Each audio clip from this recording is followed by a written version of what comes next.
আজ ডায়মন্ড হারবারে পূজা গাইডের উদ্বোধন করলেন সাংসদ অভিষেক বন্দ্যোপাধ্যায়। তারপর তিনি সাংবাদিকদের মুখোমুখি হয়ে জানান, বিজেপি শূন্য হলেই জিএসটি হবে শূন্য। জিএসটি 28% থেকে 18% হয়েছে। বিজেপি যদি 200 হতো, জিএসটি 9% হতো। আর বিজেপি যেদিন শূন্য হবে সেদিন জিএসটিও শূন্য হয়ে যাবে। মানুষ বিচক্ষণ, তারা সব বিচার করবে। এইভাবে কেন্দ্রীয় সরকারের জিএসটির সংস্কারকে তীব্র আক্রমণ করলেন ডায়মন্ড হারবারের সাংসদ তথা তৃণমূলের সর্বভারতীয় সাধারণ সম্পাদক শ্রী অভিষেক ব্যানার্জি। শেখ সাবির আলীর report, SS star news. GST নিয়ে গত এক মাস আগে যে ঘোষণা করা হয়েছে যে জিএসটি রিস্ট্রাকচারিং করে যে 4টে স্ল্যাব ছিল সেটা কমিয়ে 2টো স্ল্যাব করা হচ্ছে এবং মানুষকে রিলিফ দেওয়া হচ্ছে, এবং প্রধানমন্ত্রী কালকে দেশের উদ্দেশ্যে ভাষণ দিতে গিয়ে বলেছেন যে জিএসটি বাঁচাত উৎসব।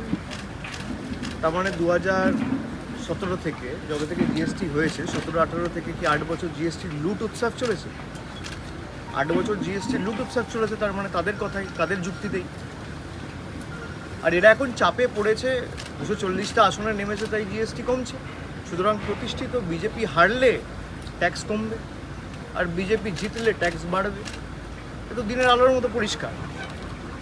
বিজেপি হেরেছে বলে জিএসটি কমেছে। 10 বছরে তো জিএসটি কমে, 10 বছরে তো মানুষকে কোনো রিলিফ দেওয়ার কথা বলা হয়নি। আজকে যেভাবে দেশটা এবং দেশের অর্থনীতি রসাতলে পাঠিয়েছে এই বিজেপি সরকার, আমরা তো দেখেছি।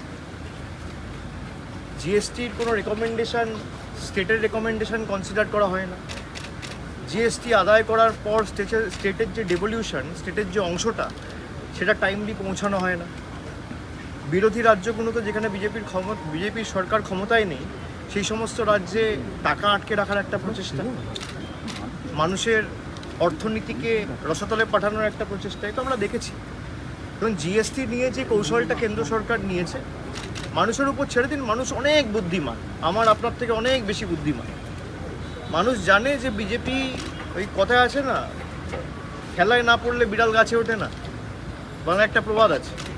বিজেপি হেরেছে মানে 60টা আসন কমেছে, 303 থেকে 240 হয়েছে, তাই জিএসটি 27 থেকে 18 হয়েছে। বিজেপি যদি 200 হতো তাহলে 18% জিএসটি 9% হতো। আর যেদিনকে বিজেপি শূন্য সেদিনকে জিএসটি শূন্য। মানুষ বিচক্ষণ, মানুষ সিদ্ধান্ত নিক। ঠিক আছে? সব খবর সবার আগে পেতে সাবস্ক্রাইব করুন আমাদের ইউটিউব চ্যানেল এবং লাইক ও ফলো করুন আমাদের Facebook page SS star news.